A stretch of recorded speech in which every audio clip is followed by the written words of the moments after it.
It enhances your creativity, it enhances your generosity, it inspires you for love rather than grabbing and greed وغیرہ وغیرہ. But then اتنے اسلامی دنیا میں اتنے اسکالرز ہونے کے باوجود سب کا ایک ہی نیریٹو کیوں ہے کہ یہ غلط ہے؟ Why all of them are سب کا نہیں ہے, میجورٹی آف دیم سب کا نہیں ہے. کچھ لوگ جو انسیکیور اسپیشلی پاکستانی پرسپیکٹو سے بات انسیکیور ملا جو ہے جن کو آرٹ کا کچھ پتہ ہی نہیں ہے, وہ اگر آرٹ کے ایسنس کو جان لے تو وہ کبھی بھی نہیں کہیں گے کہ یہ حرام ہے. میرے پاس آج سے کوئی 15-20 سال پہلے کی بات ہے, 2 ڈاکٹرز آئے بڑے پڑھے لکھے, نورانی داڑیاں تھی, ینگ لوگ مجھے ملنے آئے. مجھے پی این نے کہا کہ جی میں بلائے. وہ آتے ہی بیٹھتے ہوئے کہنے لگے کہ جی ہم جنید بھائی کے ریفرنس سے آپ کے پاس آئے. کون جنید بھائی؟ کہ جی سنگر جنید بھائی جن کو اللہ تعالیٰ نے روشنی عنایت کی اور انہوں نے میوزک چھوڑ دیا.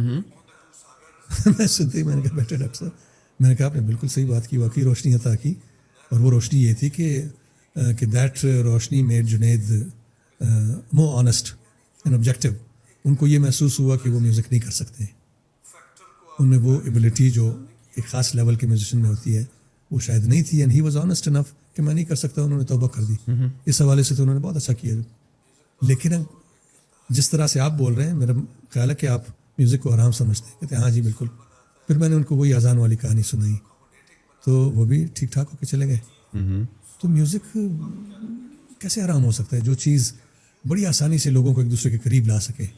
Music has the greatest transmitting value.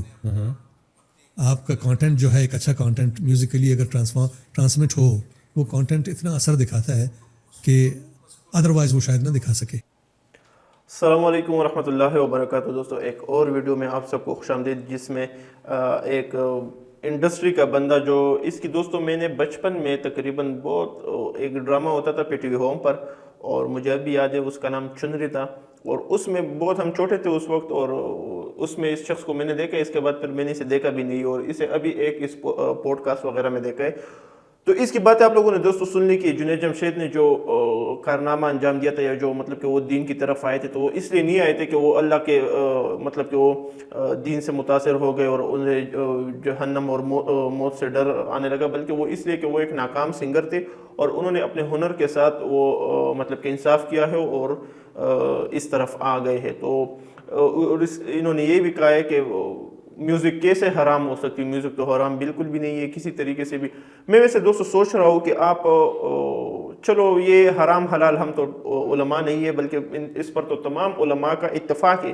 صرف 1-2-3 ایسے ہے جو خود کو مثال کے طور پر علماء کہتے ہیں, اور وہ ڈراموں میں, وہ بھی میں نے ایک ڈرامے کا سین دیکھا تھا, اور وہ داؤد علیہ السلام کی آواز کو جو ہے وہ انہوں نے دلیل بنا رکھا ہوتا ہے. آپ خود سوچیں دوستو کہ جو سب کچھ بالی ووڈ اور ہالی ووڈ ان چیزوں میں ہو رہا ہے نا, اور یہ جو میوزک ہوتی ہے اس پر وہاں پر جو ڈانس وغیرہ اور سب کچھ ہوتا ہے, آپ ویسے صرف سوچ لیں دوستوں کہ رسول صلی اللہ علیہ وسلم کی زندگی کو سوچ لیں, اور اس کے بعد پھر ان چیزوں کو دیکھ لیں تو یہ کیسے جائز ہو سکتا ہے دوستو. ایک ہوتا ہے مثال کے طور پر گناہ کرنا, اسے حرام سمجھنا اور اللہ سے توبہ کرنا کہ اللہ مجھے بھی ہدایت دے. کبھی نہ کبھی انسان کو جو ہے وہ ہدایت مل جاتی ہے, اگر نہ بھی ملے تب بھی وہ مطلب کہ گنہگار ہوتا ہے. اور ایک ہوتا ہے آپ ایک حرام چیز کو حلال سمجھتے ہیں, تو یہ انتہائی خطرناک ہے. اس سے آپ اسلام کے قوانین جو ہے وہ بدلتے ہیں, اور اس سے انسان اسلام سے خارج ہوتا ہے.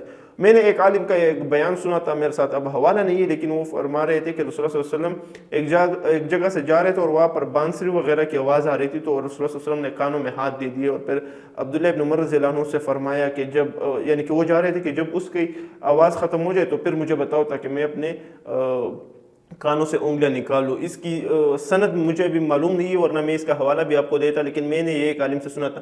تو آپ خود سوچ لیں کہ یہ اب یہ نہ عالم ہے نہ کچھ اور ہے, بلکہ ساری عمر انہوں نے ڈرامے اور فلموں وغیرہ میں گزاری ہے. تو آپ کو ایک مسئلے کی علم نہیں ہے, تو آپ کیسے ایک شیخ الحدیث بن کر اس پر اپنا تبصرہ دیتے ہیں کہ یہ حرام نہیں ہے, اور پاکستانی ملا جو آرٹ کو سمجھتے نہیں ہے. آج کل ہر حرام کام کو جو ہے انہوں نے آرٹ کا نام دیا ہے, اور پھر اسے جو ہے وہ جائز سمجھ رہے. تو اللہ ان کو ہدایت دے, اور یہ جو ہمارے دوسرے بھائی ہیں نعیم سکندر، یہ ایک پٹھان ہے، ہمیں اس پر فخر ہے، بہت اچھے انسان ہیں اور کافی زیادہ مطلب کہ امیزون پر اور ان چیزوں پر انہوں نے کام کیا ہے اور اپنے یوتھ کو جو ہے اس طرح کے پوڈ کاسٹ وغیرہ دیتے. تو ان کو بھی ہماری یہ ایک التجا ہے کہ آپ جب بھی کسی کو بلائے تو اس کے ہنر کے متعلق ان سے سوال پوچھیں. جیسے کہ اب یہ انسان ہے، اس سے پوچھے کہ آپ نے ڈرامے میں کتنی سٹرگل کی ہے، کیا کچھ ہو رہا تھا، شروع میں آپ کو تکلیف تھی، پھر آپ سپر سٹار بن گئے، اس ٹائپ کی سوالات ان سے پوچھے. اور اس طرح لوگوں کو بلانے کا کوئی فائدہ بھی نہیں ہے. شاید کہ 2-3 ٹک ٹاکرز ان سے متاثر ہو کر پبلک میں ناچنا شروع کر دے، یہی فائدہ ہوگا. اس کے علاوہ ان کی تمام باتوں کا کوئی فائدہ نہیں ہے. انہوں نے ساری زندگی جو ہے جھوٹ میں گزارا ہے. ایکٹنگ کیا ہے؟ ایک جھوٹ کا ایک نام ہے کہ جو کچھ وہ کر رہے ہوتے وہ ویسا ہوتا نہیں ہے، سب جھوٹ ہوتا ہے. تو انہوں نے ساری زندگی جھوٹ میں گزاری ہے. ایک ڈرامے میں ایک عورت ہوتی ہے، وہ اس کی بہن ہوتی ہے، دوسرے ڈرامے میں وہی عورت اس کی بیوی بن جاتی ہے، تیسرے میں ساس بن جاتی ہے، چوتھے میں ماں بن جاتی ہے، پانچویں میں بیٹی بن جاتی ہے. کبھی یہ داڑھی وغیرہ سفید کر کے خود بوڑھے بن جاتے ہیں، کبھی دوسرے دن اسی عورت کی جو اس کی ماں تھی دوسرے ڈرامے میں یہ اس کے بیٹے بن جاتے ہیں. تو یہ سارا جھوٹ میں انہوں نے زندگی گزاری ہے. اور ان سے اسی کے متعلق پوچھے کہ یار آپ خود کو کیسے تبدیل کر لیتے ہیں، آپ کیسے اتنی مہان ایکٹنگ کرتے ہیں، یہ جھوٹ بولتے ہیں. تو اس کے متعلق ان سے سوال کرنے چاہیے. اگر آپ ان سے یہ سوال کریں گے کہ اسلام میں میوزک حرام ہے حلال ہے، تو یہ ایک مطلب کہ ان کا فیلڈ نہیں ہے، ان کا ڈومین نہیں ہے کہ آپ ان سے یہ سوال پوچھیں. تو آپ بھی کوشش کریں، جتنے بھی سوشل میڈیا پر باقی بھی لوگ ہیں، کہ وہ ایسی ویڈیوز نہ بنائیں جس سے جو ہے عام عوام کے دلوں میں اور ذہنوں میں مطلب کہ کنفیوژن پیدا ہو. باقی دوستو آپ اس کے بارے میں آپ کی اگر کوئی رائے ہو تو آپ بھی اپنی رائے مجھے کمنٹ کے ذریعے ضرور بتائیں. السلام.